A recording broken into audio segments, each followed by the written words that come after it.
بسم الله الرحمن الرحيم. سمو الشيوخ، أصحاب المعالي والسعادة، الضيوف الكرام، السلام عليكم ورحمة الله وبركاته. استطاع الإنسان بفضل العقل البشري أن يستثمر موارد الطبيعة وأن يبتكر ويواصل التحدي لضمان الاستمرارية، حيث قام بتوظيف الحقائق التي توصل إليها على شكل تطبيقات واكتشافات مهمة سهلت حياة الناس وقدمت النفع للبشرية. ومن الأمثلة على ذلك ما قام به ضيفانا، حيث أثبت قدرة الإنسان على التحدي واقتحام آفاق متنوعة من خلال تسخير التقنيات الجديدة لخدمة البشرية. نستضيف اليوم في هذا المجلس الكريم جلسة بمناسبة عام على انطلاق مشروع سولار إمبلس، المشروع الذي سلط الضوء على الدور المهم الذي يمكن أن تلعبه التقنيات النظيفة والطاقة المتجددة ضمن مزيج الطاقة العالمي، والذي أثبت أن روح الريادة والابتكار واستخدام التكنولوجيا النظيفة يمكنها مجتمعة أن تغير العالم للأفضل. يشرفني أنا نوال الحسني، المدير التنفيذي للاستدامة في مصدر ومدير جائزة زايد طاقة المستقبل، الجائزة الإماراتية العالمية المعنية بالطاقة المتجددة والاستدامة، أن أتولى مهمة إدارة هذا الحوار مع شخصين حققا إنجازا عالميا غير مسبوق تمثل في التحليق حول العالم بدون استخدام قطرة وقود واحدة، وهما دكتور برنارد بيكارد، الطيار والمختص في الطب النفسي، الرجل الذي قام بأول رحلة بالمنطاد حول العالم بدون توقف، وهو الذي أسس مشروع سولار إمبلس 2 ويشغل منصب رئيس مجلس إدارته، وأندري بورشبرغ، مهندس في علوم الإدارة وهو طيار محترف للطائرات الحربية والهليكوبتر ويشغل منصب الرئيس التنفيذي للمشروع.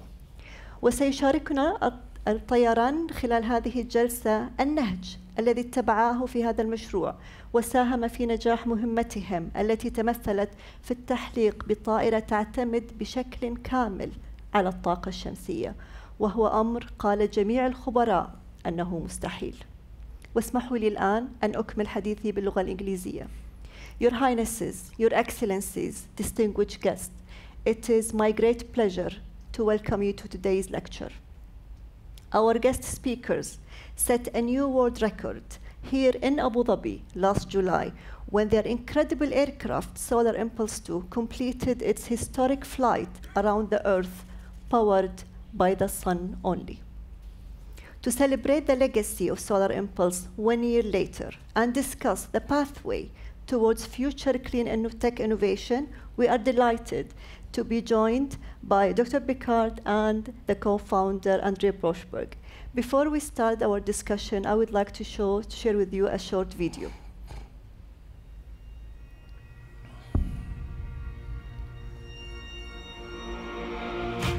Achieving the first solar flight around the world.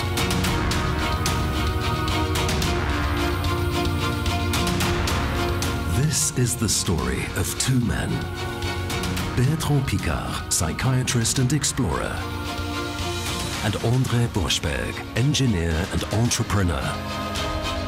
A team driven by a vision of the future and a passion for innovation. And the first airplane of perpetual endurance, able to fly day and night without fuel. Together with their partners, they wanted to show the power of pioneering spirit and clean technologies to bring solutions for a better world. Solar Impulse, the adventure showing that change is possible.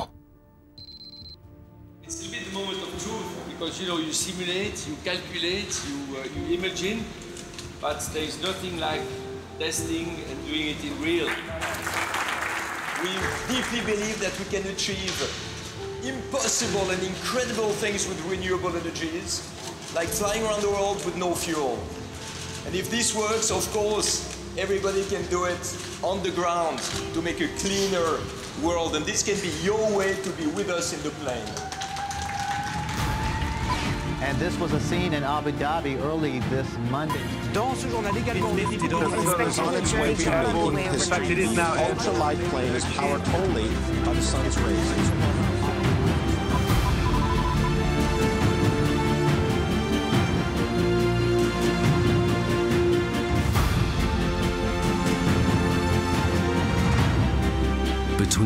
launch in July 2015, Bertrand Piccard and André Borschberg flew without a drop of fuel from Abu Dhabi to Oman, across the Arabian Sea to India, Myanmar, China, Japan, and over the Pacific to Hawaii.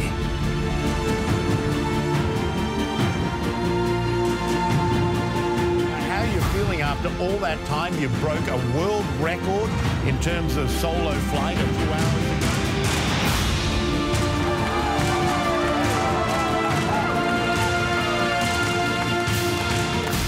Resuming the round-the-world adventure in April 2016, Solar Impulse continued from Hawaii to California and New York, across the Atlantic to Spain, then Egypt, and made it back successfully to Abu Dhabi in July.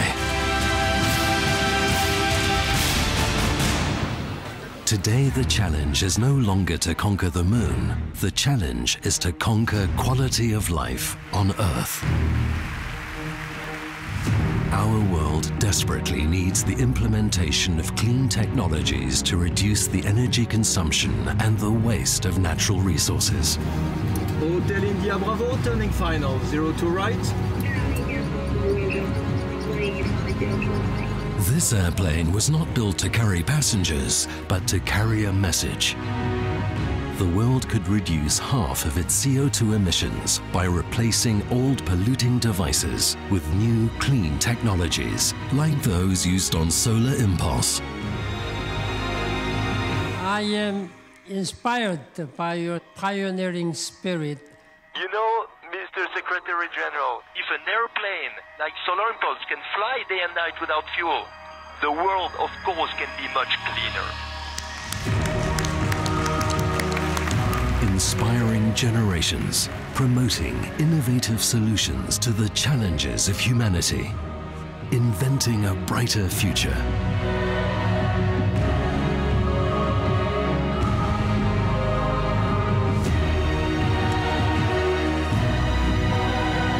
Solar energy made it possible to fly many days and nights in a row without fuel, crossing 2 oceans and remaining airborne longer than any jet plane in history. 2016 has seen the completion of this pioneering adventure, flying 40,000 kilometers round the world without a single drop of fuel.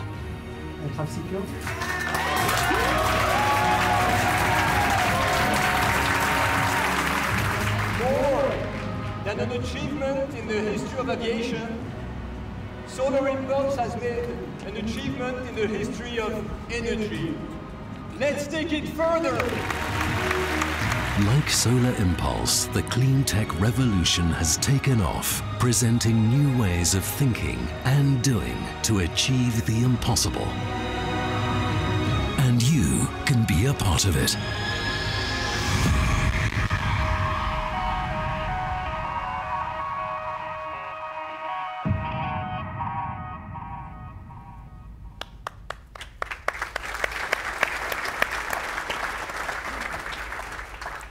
Ladies and gentlemen, please welcome Piccard and André Borschberg. Your Highnesses, Excellencies, dear friends, for a very long time, the protection of the environment has been presented as something that was boring, expensive, threatening the lifestyle, the comfort, the mobility, and the growth of our society. Today, it is possible to have clean solutions, clean technologies, renewable energies that create jobs, that make profit and stimulate growth. But so many people don't know yet about it. And from the beginning, the Solar Impulse project was initiated and created in order to show a new vision of technologies. How can clean technologies and renewable energies achieve goals that were considered to be impossible? How can we inspire people, inspire governments, inspire corporations to be cleaner and more profitable? So I believe that the world of aviation has always been an inspiration. if you look at what happened in the last century, everything changed in the world thanks to aviation, which means that an airplane, in our view, was the best way to demonstrate these technologies, to bring people into the dream, to inspire people to try to go beyond the obvious. And when I spoke about this project, just at the early beginning, to His Highness the Crown Prince of Abu Dhabi, the response was overwhelming. He told me, I'm your biggest supporter, you have to do it from here. Even before we had an airplane. So of course, when the airplane was ready, it was obvious that we would start from here. And we had the wonderful welcome of Masdar and Dr. Sultan Al-Jaber and all his team. And it was logical to start from here. A lot of people asked us, but Abu Dhabi is an oil-producing country. And I said, yes, but it is also the only oil-producing country that is diversifying its source of energy, that is investing in renewable energies worldwide, investing in clean technologies. So this is the way forward. We will not change everything at once, but we will make it better, diversify, improve, and find new solutions. So when we carried, André and I, we carried the Abu Dhabi and the Masdar logo around the world, it was friendship, but it was also a very clear message about what we can achieve in the future. And we made it. I tell you that when I arrived in the middle of the night of the 26th of July, and I saw the lights of Abu Dhabi on the horizon, and I knew there was still half an hour to go, it was the best part of the flight, the best part of the project. We knew we had succeeded, but it was 15 years of really hard work to get to it. But when we celebrated with a wonderful welcome here in Abu Dhabi, we could say we have made a step forward. But as we will tell you later, there is still a lot to do as the next steps. Thank you, brother. André? Your Highnesses, Excellencies, dear friends, ladies and gentlemen, I tell you it's a special emotion to be back here in your country with a lot of fantastic memories. Think about sitting in an airplane and you go from Abu Dhabi to Abu Dhabi, but not for a local flight. Stepping really in the unknown, not knowing if you will be able to make it, not knowing, in fact, if the airplane is able to fly day and night over the ocean. But interestingly, Abu Dhabi was like a big magnet, difficult to leave.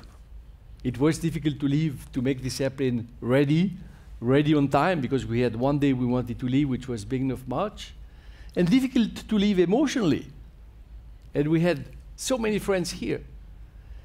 And when we moved towards east, the tension grew bigger.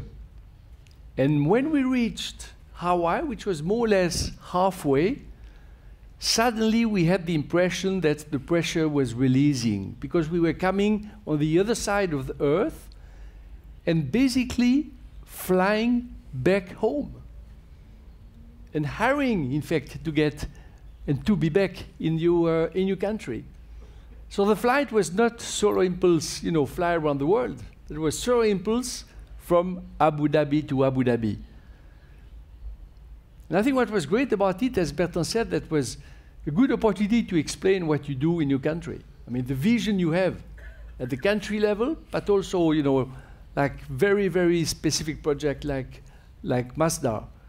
And when we could say last year that today is cheaper to produce in this part of the world electricity using solar energy than using fossil energy, I tell you, was a strong message as well. And we reached a point of no return. So fantastic to be back in your wonderful place. And it's great to have you both back with us. So the question I would like to start with by asking you both, what is the most important lesson that you learned from one another? And what circumstances that lesson have served you well? what we have learned is that if you want to achieve the impossible, you cannot do it alone. You cannot do it with only what you have learned and only what you believe. Because this is a prison. In our world, we learn far too much to only reproduce what we have learned. So it's like a vicious circle. We know something and we believe that it's the only reality. And we forget all the other ways to think. We forget all the other ways to do. So the best way to get out of this problem is to work with somebody who is completely different. André is a jet fighter pilot. I'm a balloonist. He's an engineer. I'm a psychiatrist. We cannot be more different, which allows us to be much more creative, because we always challenged each other. When I came with my vision of the world, and André came with his own vision of the world, none of us was right. None of us could achieve the impossible. None of us could do what others had never been able to do. But when we allowed ourselves to challenge each other, when André started to change my way of thinking and I changed his way of thinking, we changed the arithmetic of relation. It was not anymore 1 + 1 = 2, it was 1 + 1 = 3. There was his vision of the world, my vision of the world, and a new vision that was both of us. And this is the moment where you can be really creative, because you are interested in what other people think, in what other people do. And at the moment that you understand that you cannot be right alone, that you don't have the truth alone, it opens a new world of creativity, of imagination. And this is, I think, what we really managed to do very, very well. So each time we had a little bit of rivalry, a little bit of competition between the two. We understood that the goal was not to be better than the other one.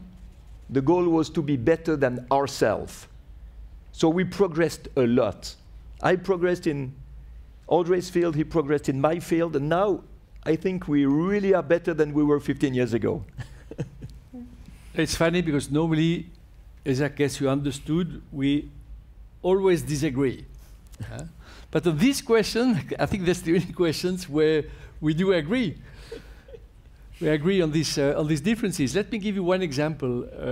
When Bertrand is facing a decision on an important question, he will wait until the last minute to make his decision, to bring in everything that he could see, gets as input, to make sure that basically he will incorporate whatever happens until the final moment.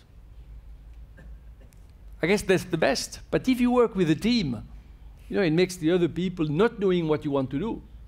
And they cannot wait. They have to work. So it doesn't make the life easy for a team. On my side, I'm much more strategic, so I will come up with a plan.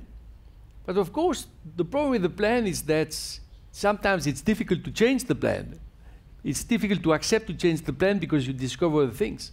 So think about merging both strategies. So to have a strategy, but to be able each time to adapt it, to make it flexible. And that's what we try to do. And that's where this 1 + 1 equal 3. And to give you an example, because of course what we try to apply to the team. At the beginning, when I was building up the organization to design and build the airplane, I knew that this aircraft was going to be built in carbon fibers, so the lightest material. So I look for the companies, the best company, with the deepest knowledge in this material, but maybe also with a mindset of being very innovative. And the company identified was a company specialized in boat building. Not any kind of boat, because they built the 2 Swiss boats which won the America's Cup in 2003 and 2007. But they had a fantastic spirit and a fantastic mindset, and of course they knew what carbon fiber was all about. When I brought my engineers, aeronautical engineers. They immediately told me, Andre, you're totally crazy. I mean, these guys will never be able to build our airplane. They have no clue about what is aviation about. And their technicians told me afterwards, yeah, engineers are great, but I don't think you'll be able to design this airplane using what we can do. It will never work. Took 2 years, developing small project to create the links and slowly, in fact, to bring what Bertrand was saying, this attitude of trying to see what is on the other side and how can I improve my, my solutions, my view of the world. It took more time to develop the organization than it took to develop the technology. So the project was really about mindset, more than technology. In fact, we didn't invent technologies. Solar cells exist, electric motors exist, battery exists. The question was how to bring these together. So how to integrate and how to have the right attitude and the right mindset. Very, very inspiring. Bernard, so I'm sure you had a lot of challenges throughout this project, but what was the biggest hurdle that you faced throughout this project? The biggest hurdle comes from everywhere if you want to do something that has never been done before. It's very, very strange, but when you have a project that is very ambitious, you tell about it to a few people and they will tell you, you cannot do it, it's impossible. And you ask, but why is it impossible?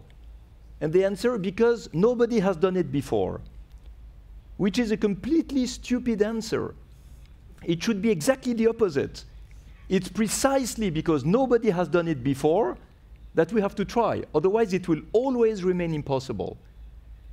So you have to try to bring in the project people who have a pioneering spirit, people who believe in the impossible, and people who wish to think out of the box. And I'm sorry to say, but there are not so many of these people in the world. Usually, when you present something, people will not come with you. But we managed to find extraordinary people in that team. Well, the first one is André. When André heard about the project, he was immediately fascinated. The Swiss Federal Institute of Technology, Masdar, of course, and the partners who funded the project. But for one yes, I got 99 no. And this is exhausting. It's really exhausting because at the end, you don't know if you are right or if you're wrong, if so many people tell you it's impossible. But the most fascinating thing is to realize that the impossible is only in the head of the people. It's not in the reality. When we landed back in Abu Dhabi, having achieved the flight around the world, it proved that it was possible, which means all the people who said it was impossible were just wrong, because they used a paradigm. And this is something we really have to understand. Each time we think of something in the world, it reflects our vision of the world, it reflects a few paradigms. And everything we do comes out of this paradigm. We have to change the paradigm. I just give you an example. My grandfather in Switzerland installed the first telephone in the country. And he brought in his colleagues, it was in the university, and they all said, oh, it's very nice, but it has no future. Why did they say it has no future? Not because they were stupid, but because they had a paradigm.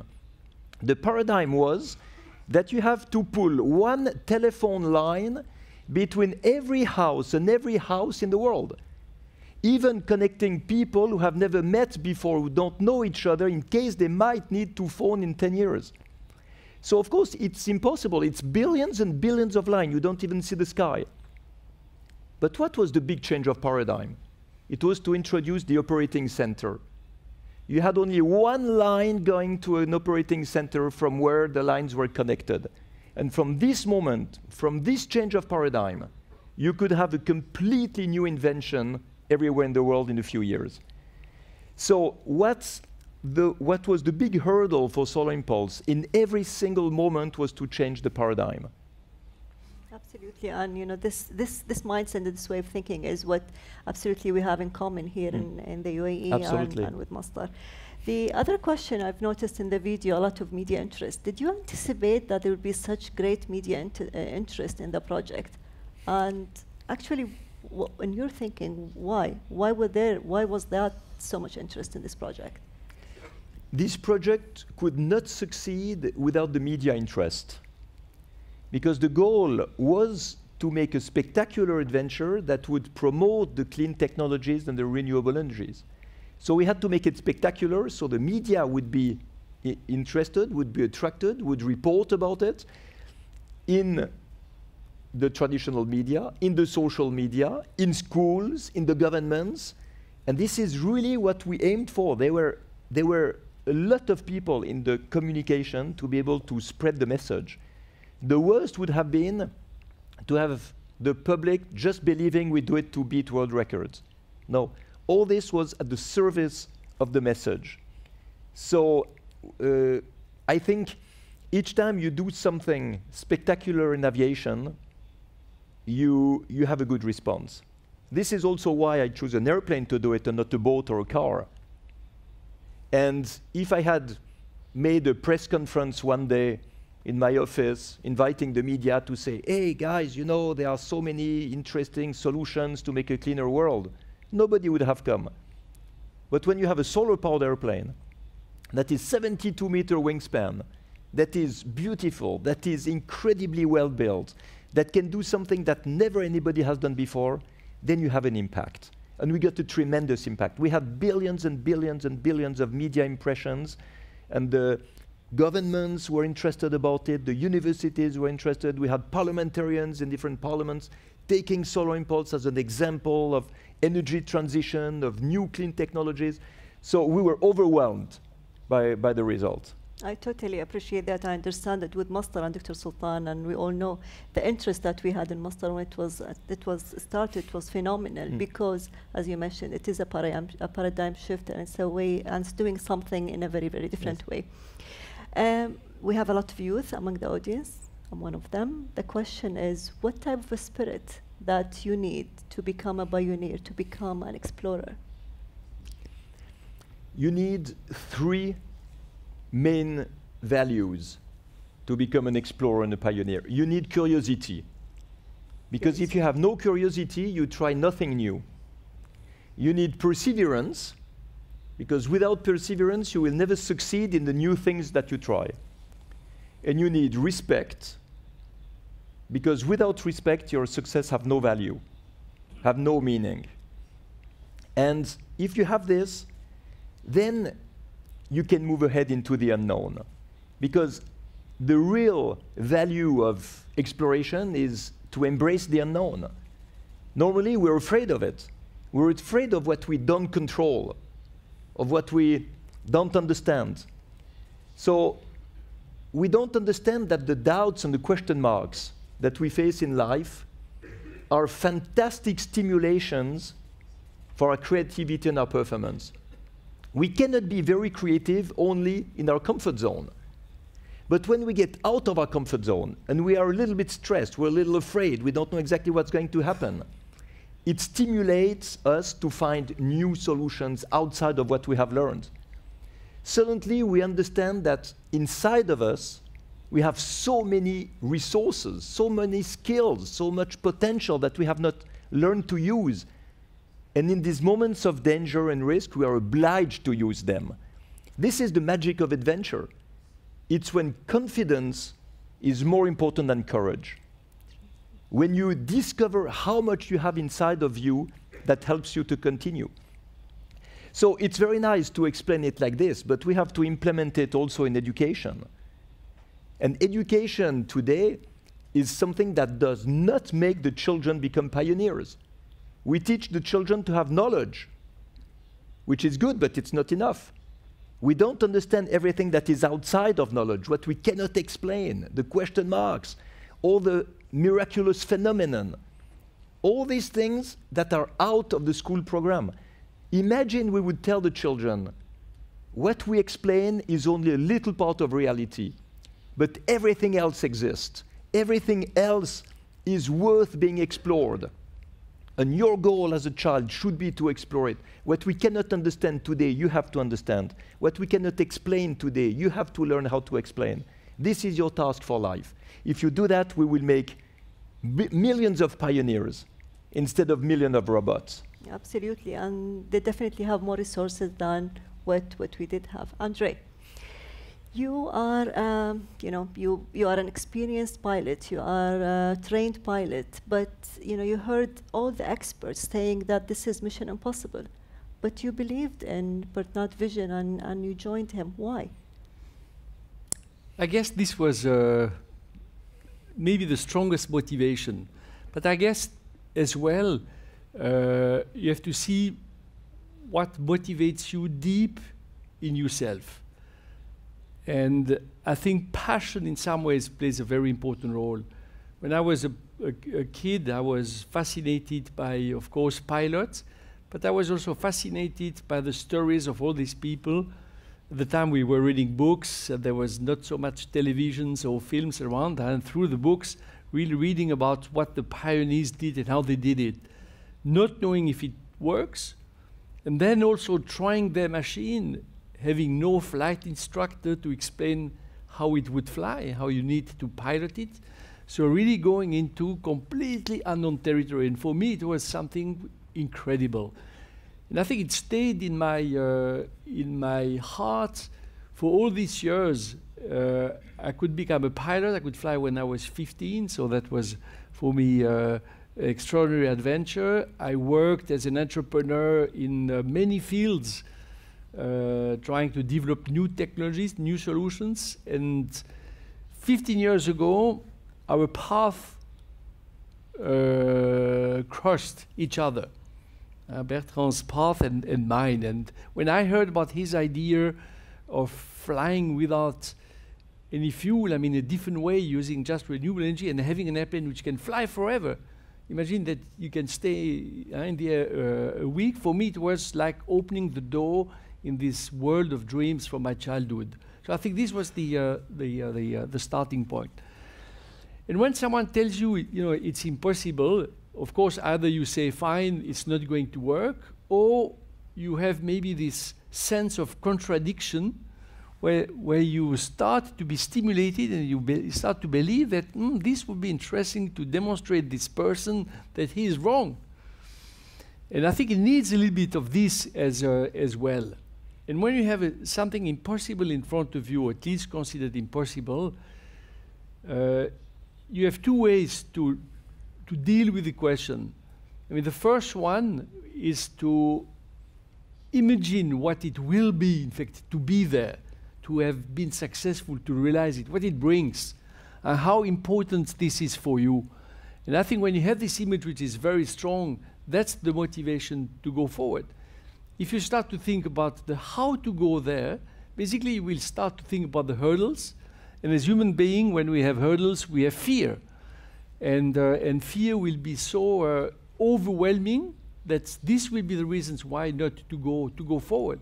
So for me, the best way is to really strengthen the image that you have of this final outcome and make it so attractive for you that it's overwhelming. So between this passion and excitement, at what point you were confident that this project will succeed? I think from day one, if I would not have been confident, I guess I would not have done it. I would not have joined Bertrand. I would not have started. So I think both of us, we were sure that there was a solution. Of course, we didn't know where it would be. So the difficulty was that the technologies which were available in the aviation world was not going to work, because that's what the aviation industry told us. So we had to look in all other directions. It was also clear that we would not succeed in the first go. That of course there will be difficulties, obstacles, and that's when you have to give the best of yourself. From outside you have the impression that this project, they go from one success to the next. We have a first airplane, we do a first mission, we have a second one. That's true that this success helps to motivate the team. But inside, basically, you have to rebound from one problem to the next. It's a succession of problems. And if you get stuck in the problem, that's where it's really difficult. And I give you one example. In one difficult case we had, You may remember that we had the first airplane with which we could demonstrate that we can fly 24 hours. This was 2010. Then we decided to build a second airplane, which is the airplane which came here 2 years ago, with one we used to do the flight around the world. Now this airplane had to have better performance, had to be bigger, had to be lighter. So we had to push the limit even further. And when we were building the wing of this airplane and we were testing the main spar, it's a little bit like the backbone we have here. So really the main part of the body, like the main part of the airplane. So really a big spar of 72 meters, and you apply about 7 tons on it in different ways to make sure that it fits the requirements. When we did the test, and it's a test which lasts 4 weeks, so it's a long one, I tell you the engineers are extremely nervous because you're at the limits. When we were at the end of this test, the spar broke, exploded. So you can imagine the tension and the emotion. And it took almost 1 year to design this part and 1 year to build it. So everyone believes that potentially it was the end. So of course we had to solve the problem. But after a few days, instead of saying, oh, we need 1 more year to build these parts, so we have to postpone the project for 1 year, we lost a year. We started to think, while we have 1 more year available, we gained a year. What can we do with this extra time? And that's when we decided to bring the first airplane to the United States, to cross the country like the pioneers used to do at the time of Charles Lindbergh and on the people who made the aviation we know today. And knowing that if you are not in the United States, you don't exist for this country. You are not on their radar screen. We brought this airplane to San Francisco. We met next to the place where we were. We had Google as one of the largest company. Larry Page, one of the co-founders, became interested, decided to be a partner of our project, and suddenly, in fact, the situation became again more attractive. Suddenly we had someone which would help us to finance this extra year, but we also had someone who would help us to communicate. When we did the longest flights, in the Google homepage where you have this little window where you type what you search for, we had Solar Impulse underneath, and people could go on our website. And for the purpose to convey the message about the importance of these technologies and what you can do with them, of course, you realize how important it was. So suddenly we were in a situation where not only we were solving the technical part of it, so the technical hurdle, technical difficulties, but we had a better situation than before. We also had the training we needed to try to succeed for the flight around the world, so we could transform this difficulty into an opportunity. We could see, in fact, which kind of new situation this problem was creating, and through that, finding a different path, finding a different way, and building up our position for the future. Thank you so much. So that now you have succeeded in flying a solar plane around the world, which is a historic milestone. What's next for both of you? And just if you have any questions, please just send them, write them down, and the team will collect them from you. Please. A lot of people believe that Solar Impulse project is finished. No. The first part, the first phase of the Solar Impulse project is accomplished. Now we can finally go on the second phase, which is really to work on the clean technologies. And the Solar Impulse Foundation has launched the goal of bringing, by the end of next year, for COP24, 1,000 profitable solutions to protect the environment. Because solutions that are profitable, that create jobs, that is favorable for growth and for industry, but at the same time that protect the environment. Why that? Because when you hear all the international conferences about climate, about environment, it always starts with a huge list of problems. And before the end of the problems, about sea rise, climate refugees, tropical disease in Europe, droughts, floods, all that. Before the end, everybody is depressed. And everybody believes there is no way out of it. We have to stop that. We have to show that there are solutions that can bring hope, that can bring pioneers together, stimulate the industry, and replace the old polluting systems that we have today that are inefficient by much more efficient technologies. This is an industrial market. And I believe that it's the only way to have growth. Why don't we have so much growth in this world?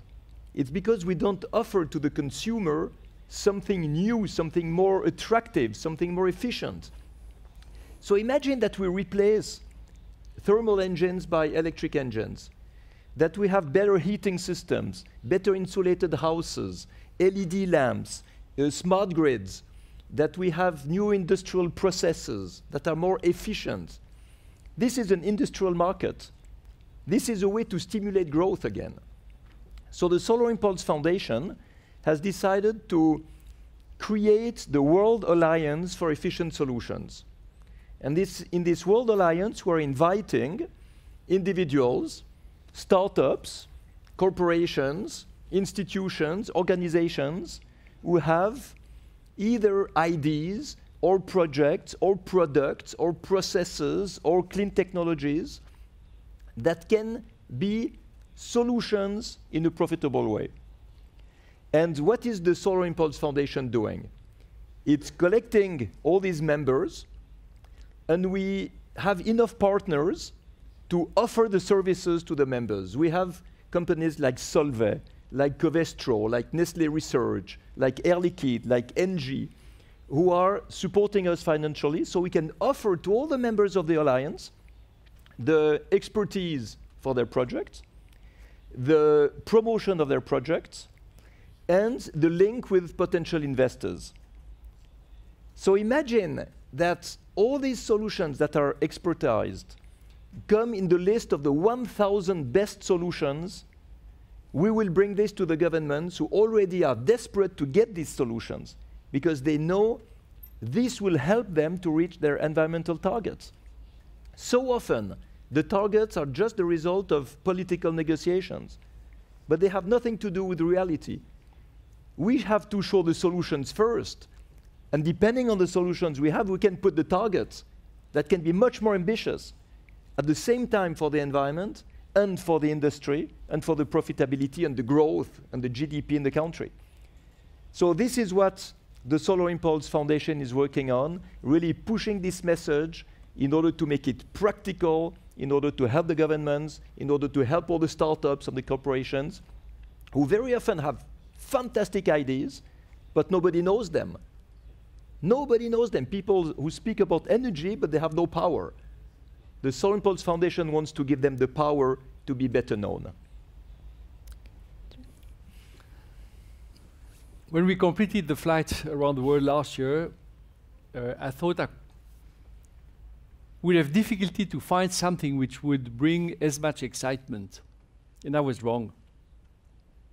Because when I see the technology developing, when I see the potential, there are incredible things which can be done. And let me try to explain in a few words. In the world of aviation, think about Solar Impulse on two dimensions. On one side, it's solar, because we wanted to have an airplane which can fly almost forever. It can fly a week and potentially a month.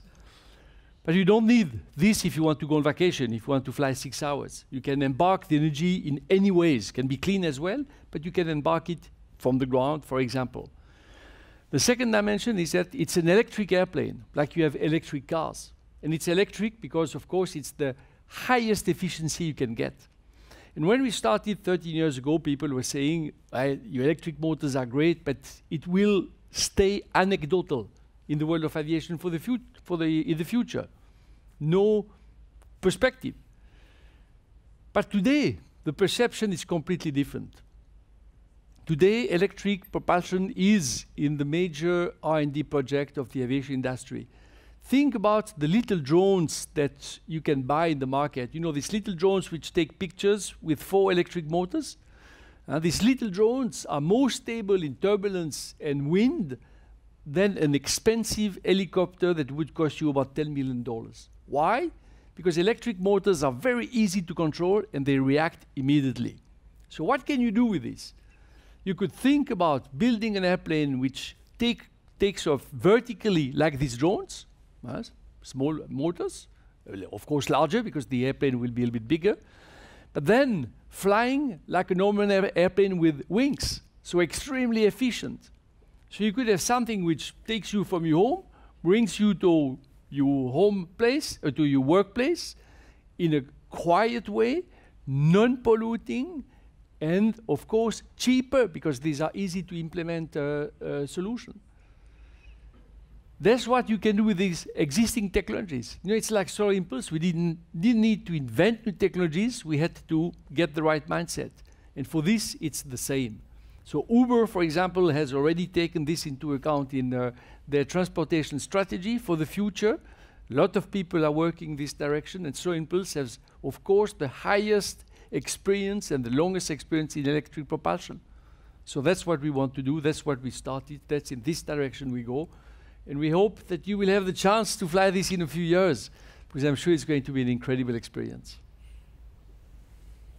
Thank you so much. It's very exciting. We had a few very good questions. You spoke about what makes a person pioneer and an explorer. The question here, how can you introduce, or what do you think will introduce a culture of innovation in an organization? What does it take? It takes leading by example, more than management. In the management, you tell people what to do. In the leadership, you tell people why to do it. And this is what is lacking in so many families, corporations, or countries. But of course, here, I know you understand completely what I say. You had Sheikh Zayed, who was a real leader, and he had a vision, and he explained why he wanted to do it. And everything concurred to make it happen. That's a fantastic example, but it's not like this in so many other countries of the world. So we need the purpose. You know, if you have somebody putting bricks to make a wall of a house, it can seem to be a really difficult and boring work and job. But if you explain that this will become the house of a family where parents and children will be able to live for the next years and fulfill themselves in their life, there is a purpose in making that wall of bricks. And the guy who's making it knows why he's doing it.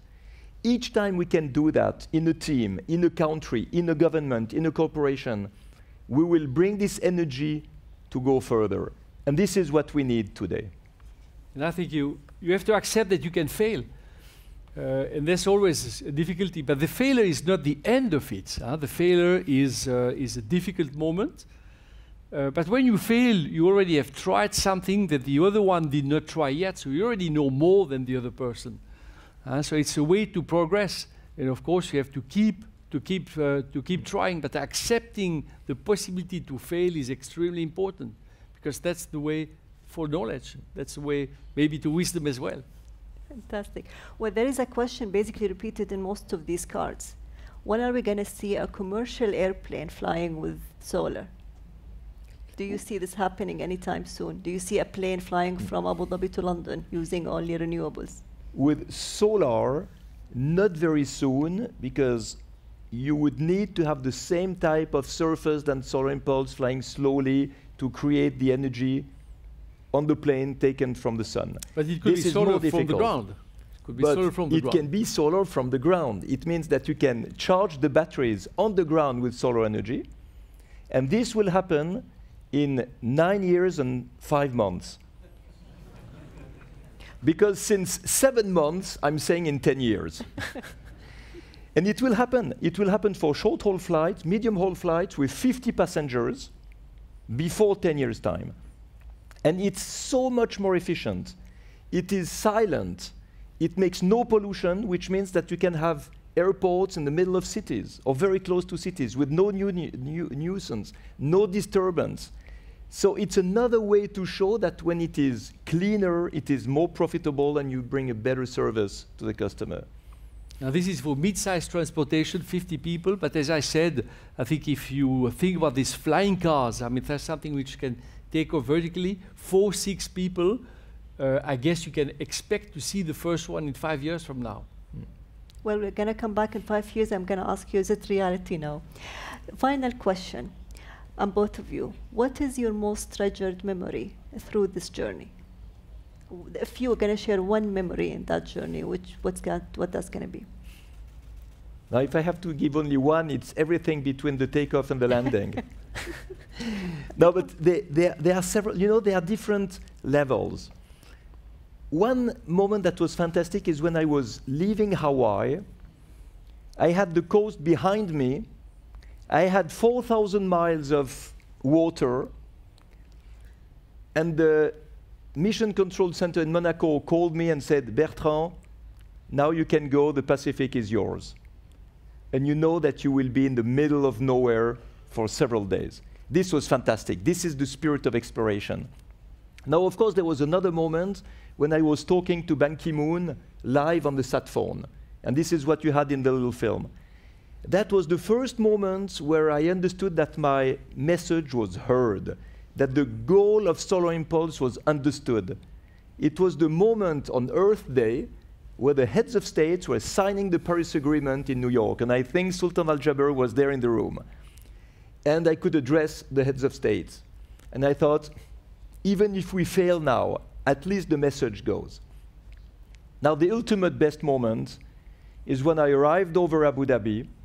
I crushed the finish line where André took off 15 months before, and I still had 1 hour and a half before landing to let the wind calm down. And for 1.5 hours, I knew we had succeeded.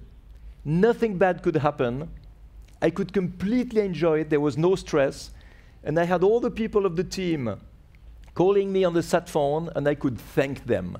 Because it was a teamwork, it was fantastic people supporting us. I could just thank them. And that's probably the most elating 1.5 hours of my life. Wow, it's fantastic. André? Well, there was, of course, beautiful moments, but there was also difficult times, emotional times. And one emotional time was what happened during the flight from Japan to Hawaii, which was the first flight over the ocean. And when I left Japan, one of the equipments I needed for the flight did not work. So the engineers immediately told me, André, you have to go back. We fixed the airplane, and you'll take the next window. But we had been waiting 2 months. Think about it, 2 months, day after day, you look at the weather and you say no for tomorrow. Every day, 7 days a week. So the tension was extremely high. And for the first time, when this happened, the weather was improving over the Pacific. And so we discussed with Bertrand and we said, it's not possible to miss this window. But the world of engineers were completely against us. They said, you are crazy. I mean, that's not the way we should do things. And we had two worlds confronting each other. I mean, the world of procedures, the world of safety that we're used to, that is important, of course, to what we do in the way we use technologies, and the world of pioneers who need maybe sometimes, to know where to do the step which is going to bring you to the other side. But the confrontation was hard. It took us 6 months afterwards to rebuild the team, to rebuild this team spirit that Bertrand was talking about. Thank you so much. This has been extremely inspirational and very rewarding. There's so much of what you shared with us today can be applied to innovation generally, not only in clean technology. It has been fantastic. We are so honored to have you back with us here in your home, Abu Dhabi, and we wish you the best in your future. نشكر ضيفينا على المعلومات القيمة. والشكر موصول لكم حضورنا الكرام على حسن متابعتكم واهتمامكم، ونتمنى أن تكونوا قد قضيتم أمسية ممتعة ومفيدة. السلام عليكم ورحمة الله وبركاته.